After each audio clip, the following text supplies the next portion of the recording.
Ben and Ben. Sometimes you have to bend the law. Alright, welcome back to my channel mga kababayan. Ito na nga, si Ben at si Ben. Pareho ito sila mga magaling mga kababayan. Ito si Ben, magaling ito magkanta at maggitar. Ito namang si Ben, magaling magbendalo at magaling din ito magnakaw ng pera. Nago po!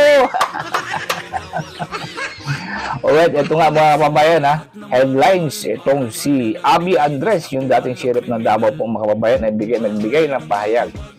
Sabi niya, "Hoy Luistro, huwag niyo akong idamay sa mga kalukuhan niyo sa pamumulitika ninyo." Sablay na naman mga kababayan, ito pagmumukha ni Luistro, ni Redon, at saka ito si Dilima, itong mga malitagang ni Bongbong Bangag. Bagamat nagtagumpay sila mga kababayan dito pa sa pag-agaw diyan sa Senado at binaliktad na ngayon ang issue. Dito na naman ang issue mga kababayan nakatutok sa impeachment ni VP Sara. Dahil natakpan na naman nila dito ni SP Gatchalian mga kababayan, nagbigay ng pahayag na hindi daw muna mag-hearing ang Blue Ribbon Committee dyan sa flood control dahil wala daw ebidensya na klaro. Naku po! Wala pa daw klarong ebidensya mga kababayan, sabi ni Gatchalian. Kaya hindi pa daw sila mag-proceed sa hearing sa Blue Ribbon. Mga baliw yun ang mga buwan. Sabagay, yun naman talaga ang intensyon nila mga kababayan, pagtakpan itong pagnanakaw ni Bongbong Bangag. Habang sinisiraan nila ngayon si VP Sara mga kababayan, hindi lang nila namalaya na mas lalong lumalakas si VP Sara. Yun po talaga napansin ko mga kababayan. The more nyo talagang ginigipit itong grupo ni VP Sara, is mas lalong lalakas ang ratings ni VP Sara. Palakpakan naman dyan. Dahil ito si Bongbong Bangag ay kulilat pa rin. Negative 13 pa rin ang rating. Dito tayo mga kababayan kay VP Sara. Ito sa asaran niya dito kay Bongbong Bangag. Hindi na, Bisaya ta. Saya ma'am. Si Marcos, sabi tayo, di kasabot. Nako. Bangag. Si BBM po, Mayor. Marcos ko sa iyo ngayon na yan. Ang dating kanihing Presidente Rodrigo Duterte, nagpaabot siya sa iyang pasalamat kaninyo sa inyong pag-ampo, sa iyang pag-uli dinhi sa ato ang nasod. Daghan kayo. Palakpakan Tatay Diggs, you are very welcome Tatay Diggs. May eleksyon na umaabot ang November, may eleksyon. Well, matagal pa daw ang eleksyon. 2028 pa. Pero, kung makalimot yung ginawa si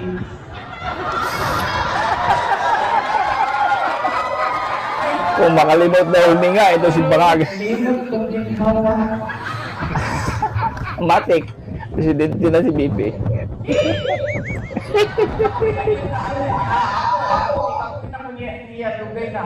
Oo. Nakakailis na nga itong Bangag na ito.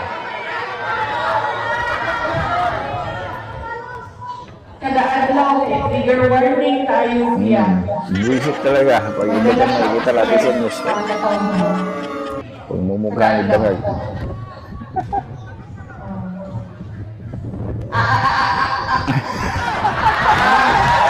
Ayoy, kaloy. Ang pikil! Anong mga laki din na sa likod ba? Magpahinungtong niyo ko sa inyo ha. Karon makakita na mo kung sa epekto sa illegal na droga sa ulo. Ako, yan ang epekto. Bangag. Magdala siyang kakubot sa pamilya o mga kababayan, ang inyong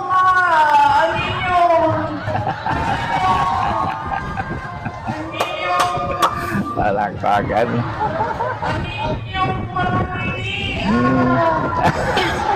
Kaya VP Sara na. Ganda mo talaga, VP Sara.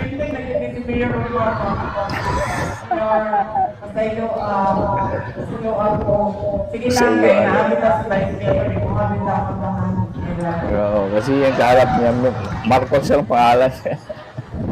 Mga Mga kababayan, ang lahat ng ginagawa natin ay para sa Diyos, kaya lahat sa bayan at sa bawat pamilyang Pilipino. Syukran. Syukran. Yan, mga kabayan-bayan, sinasabi natin, no? Habang sinisiraan nila si BP Sara dito sa kanilang mga propaganda, itong pamumukha ng mga rebelde. Rebelde itong hinaypax na rilon. Nako, meron din tayong video kay rebelde ito itong hinaypax ng buhaya. Yan nga sinasabi natin, patuloy po talagang lumalakas ang puwersa dyan kay BP Sara. Sangayon mo kayo dyan mga kababayan. Ha? At eto nga din kay Marcoleta, mukhang hindi nila matuloy na maaresto si Marcoleta mga kababayan dahil natatakot sila sa INC. Shoutout naman sa INC dyan. Huwag kayong papayag na arestuhin nila si Marcoleta. Talagang wala kasing basihan. Talaga, itong kaso nila kay Marcoleta, isipin nyo, dun sa donation lang. Sa campaign donation at ginawa nila plunder. Mga buang. Buang-buang talaga ito si Matibag kasi. Umiepal talaga umiepal. No? Talagang tinitira niya lahat ng magsasalita. Dinidimanda, pinapakulong. Ito ang ginagamit sa dagal ni Bangag. Mukhang malaking points mo dyan, Matibag, kay Bangag. At siguradong matulad ka din kay Tore. Abangan natin dyan, ha? Ito si Matibag, kung kailan ito ibabasura ni Bongbong Bangag. Dahil alam mo naman, Matibag, Bongbong Bangag ay known yan na manggagamit. Pagkatapos magamit, katabi lang kayo dyan sa kanal. At dito sa issue ng impeachment ng kababayan, ewan ko ba itong mga news media, mga kababayan, na palagi nilang ini-interview itong mga kaliwa, itong mga congressman ng mga balitagang. Ito palagi ang kanilang paboritong ini-interview. Itong hinayupak na Ridon. Ito Ridon, panood ka dito, hinayupak ka. Alam natin na malita ka.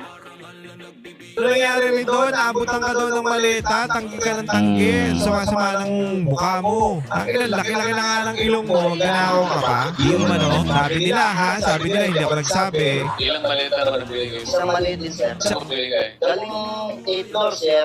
Isu City. Building sa President Tower. Binaba nun, sir. Sa second, sir. Siya ang pumunta doon. Ay, sir. Kala ko, sir. Pucha ka na walang tiwala sa mga kasamahan. Talagang siyang pumunta. Siya daw ang Malita lang pumunta. talaga, kaya Siya ang ito. kumuha mismo nung maleta. Wow. Ridon, pakipaliwanag nga ito. Ano, Ridon? Isang maleta daw ang hinatid sa'yo mismo. Ikaw daw mismo ang kumuha. Ano to? Wala kang tiwala sa mga kasamahan mo? Talagang gusto mo? Ikaw talaga? Ibang klase din si Ridon Talaga namang ayaw niya magpa-11. Tapos sininghot niya lang. Wala na ebidensya. Ang advantage, no? Napakalaki ng advantage ni Ridon. Sisinghutin mo lang Pucha, nandun na yung Pag kukuha ka ng pera, sisinga ka lang. Kaya susungkitin niya lang. Ang ina, galit na galit ka sa ganda ng Dolomite, sa ganda ng Manila Bay, puki ng ina mo. Binabatikos mo yung Dolomite Beach, puki ng ina kang hayop ka. Hayop ka. Yun nga, sinasabi natin mga kababayan. At ito si Ridon, na paborito talaga in-interview itong mainstream media. Bakit? Dahil may mga nabayaran din. May mga malitagang din itong mainstream media. Kaya sinasabi natin mga kababayan, no? Huwag kayong maniwala dito sa propaganda. Itong prosecution, yan laban kay BP Sara. Dahil kung ano-ano na lang mga optics ang mga ina-announce nila, katulad dito kay Abby Andres na mag-testify daw against kay BP Sara, yun pala, hindi pala sasama, no? Nagbigay nga ng pahayag, tingnan nyo. Huwag nyo daw siyang idamay. Hinayupak ang Luis ka. So, yun po ang update mga kababayan dito sa impeachment ni BP Sara. Talagang nagtagumpay ang mga demunyong buhaya na ma-divert ang attention dito naman sa impeachment. Pero, hindi na natin kalimutan ang flood control mga kababayan. Lagi natin yan tatandaan. Sigurado yan sa pagdating ng panahon, alam natin, lalo na ito magmumukha ni Luistro, De Lima, Ridon, ito mga malitagang talaga. Isipin nyo, ito ang tumanggap, ito ang nagnakaw. Tapos ito ang palaging ini-interview ng mga nayupak. NBI, ano ka ba? Matibag animas ka? Kung sino-sino na lang mga pinagpakasuhan ninyo, lalo na dito kay Defensor. Kawawa ito si Defensor dahil alam natin itong naratiba ni Matibag, puro sablay. Diba? Sablay, klarong-klaro talaga na inilagay lang itong si Matibag. May araw ka rin din Matibag. Yun po mga babayan, ang mga latest mga babayan, no? Talaga itong si Abby Andres ay hindi papayag ang makaladkad dyan sa impeachment laban kay DP Sara. Sablay na naman si Luis to. Bahay ng mga